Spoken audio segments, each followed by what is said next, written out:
On December 10, 2025, Kyle Rittenhouse broke nearly a year of silence with a headline-grabbing announcement: he was married. The news came as a surprise to many, as Rittenhouse had kept a notably low profile since his last public appearance. For months, speculation swirled about his whereabouts and personal life, but few expected his return to come in the form of a wedding reveal. The announcement instantly became a trending topic, drawing attention from both supporters and critics across the country. His return to social media came with two striking photos: one a classic wedding portrait, the other a bold image of his new wife, Bella, confidently holding an AR-15 rifle. The contrast between the traditional and the provocative was impossible to ignore. The first photo captured a moment of joy and intimacy, while the second sent a clear message about the couple's values and beliefs. The images quickly went viral, sparking heated conversations online and in the media.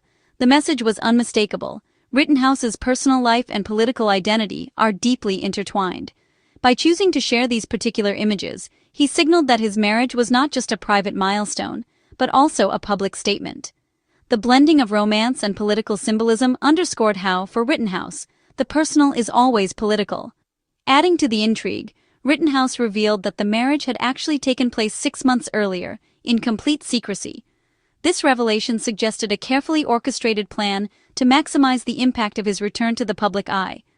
By waiting to announce the marriage, he ensured that the news would land with maximum effect, reigniting public interest and debate.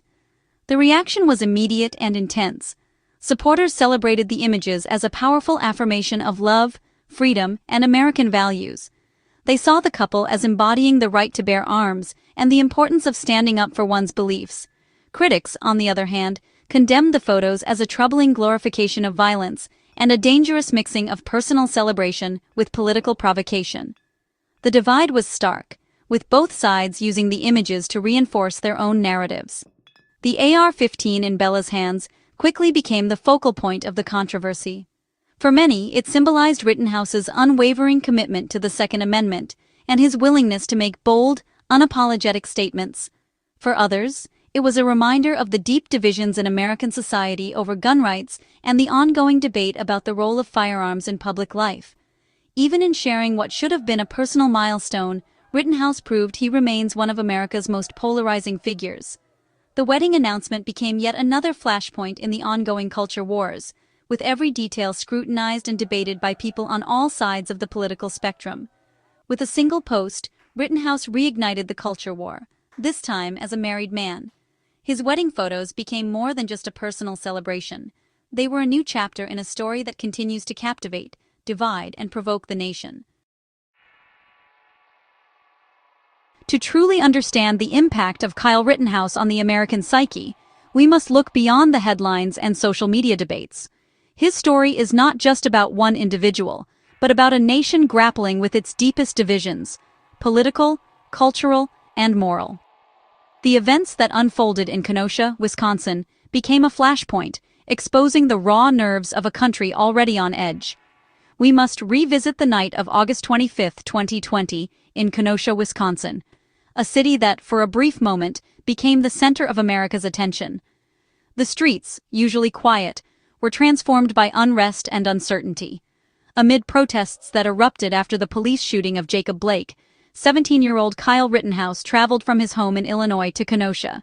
He arrived armed with a semi-automatic rifle, saying he wanted to protect local businesses from looting and offer medical assistance to anyone in need. The city was tense, with demonstrators, armed civilians, and law enforcement all converging in the same space. That night, chaos erupted.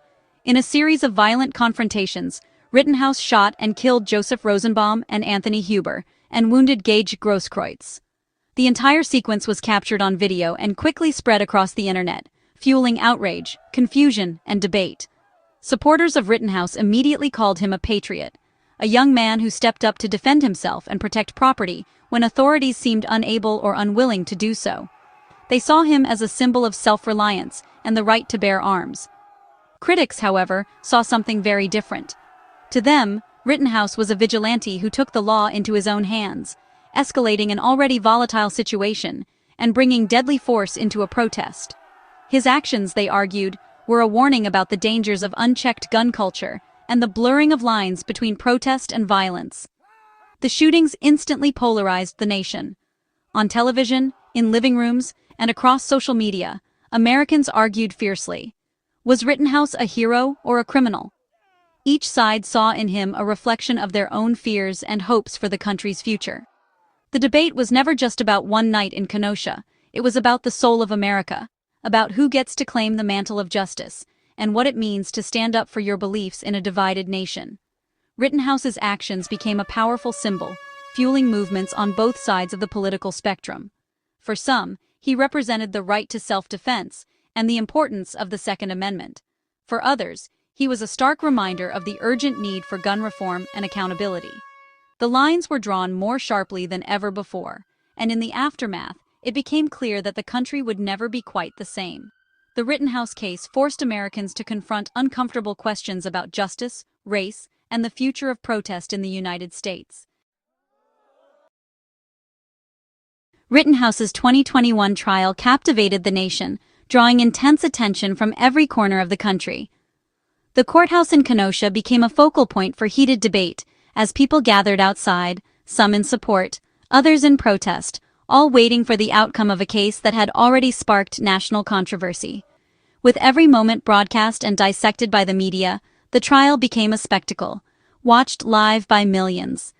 News anchors analyzed each development, while families at home debated the case, and journalists worked tirelessly to capture every detail for a public hungry for updates. Prosecutors painted him as an instigator, arguing that his actions provoked the violence that followed. They meticulously presented evidence, hoping to convince the jury that Rittenhouse had crossed a line and should be held accountable for the tragic events of that night. The defense, however, argued self-defense, using the same videos to support their case. They insisted that Rittenhouse acted out of fear for his life, and that the evidence showed he had no other choice but to protect himself in a chaotic and dangerous situation. Rittenhouse's emotional testimony, "I did what I had to do to stay alive," became the trial's turning point. His tears on the witness stand were broadcast across the nation, stirring strong reactions and fueling even more debate about his intentions and the meaning of self-defense. On November 19th, after days of deliberation, the jury found him not guilty on all counts. The courtroom was tense as the verdict was read, and the decision sent shockwaves far beyond Kenosha. Supporters celebrated a victory for self-defense rights. For them, the verdict was a reaffirmation of the right to protect oneself, and a sign that the justice system had worked as intended. Critics, however, decried a miscarriage of justice. They saw the verdict as a dangerous precedent, fearing it would embolden others and undermine accountability in future cases. The verdict deepened America's divide, making Rittenhouse a permanent fixture in the culture wars. The case became a symbol, debated in homes, on social media, and in the halls of government. For some, he was vindicated, a young man who stood his ground and was finally cleared of wrongdoing. For others, the system had failed, exposing deep flaws in the way justice is served and who it serves. The trial's end was just the beginning of his public life. Rittenhouse stepped out of the courthouse into a world forever changed, his name now synonymous with a national debate. Rittenhouse emerged not just acquitted, but transformed. Embraced by some, condemned by others, and destined to remain a polarizing figure in American society. The world was watching and reacting. The trial's impact rippled far beyond the United States, sparking conversations about justice, gun rights, and protest movements around the globe. Acquitted, Rittenhouse embraced his new role as a conservative icon. He spoke at conferences, appeared on talk shows, and became a face for gun rights activism. His message: any gun control is an attack on freedom. He criticized even fellow conservatives for compromising on the Second Amendment, positioning himself as a purist.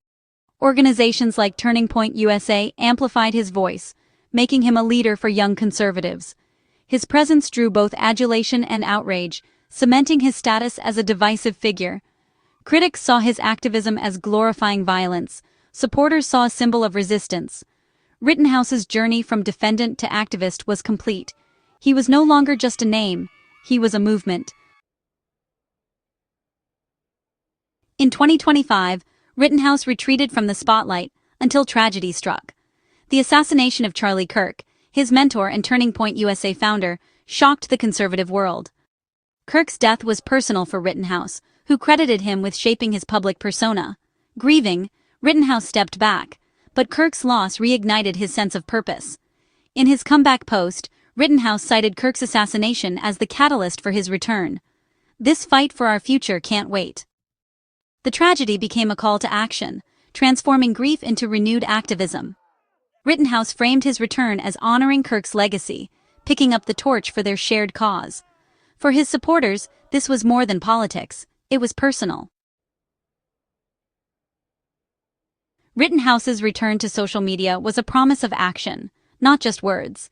He immediately resumed his hardline defense of gun rights, denouncing any new restrictions as unconstitutional. His message, "Self-defense is a fundamental right, and he's living proof." Rittenhouse hinted at bigger plans, signaling a broader role as a conservative influencer. Supporters welcomed his renewed activism. Critics warned it would further polarize the debate. He positioned himself as both advocate and symbol, using his story to rally his base. The quiet period was over. Rittenhouse was back, determined to shape the national conversation. His mission: defend freedom, honor his mentor, and stay in the fight. Despite acquittal, Rittenhouse's legal troubles persist.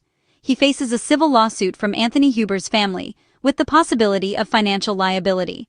The case keeps the Kenosha events and Rittenhouse's role under public scrutiny.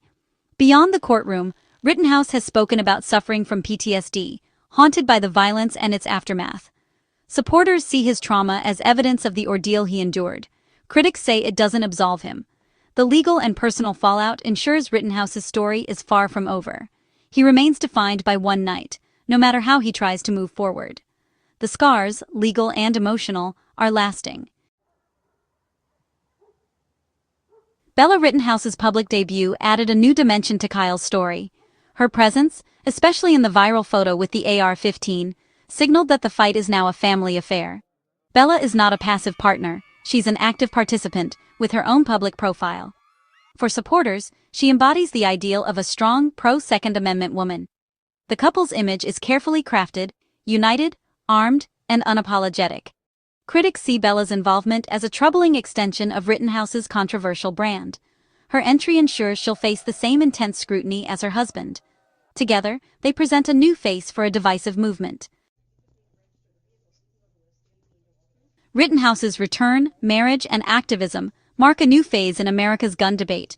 He's no longer just a defendant, he's a symbol, a rallying point, and a lightning rod. Supporters see a family defending their rights. Critics see a dangerous glorification of violence. His story will be invoked in every major gun rights battle, shaping arguments and emotions. The debate is now less about policy, more about the man and what he represents. Rittenhouse's presence guarantees the conversation won't fade. The lines are sharper, the stakes higher. The culture war continues, with Rittenhouse and now Bella at its center.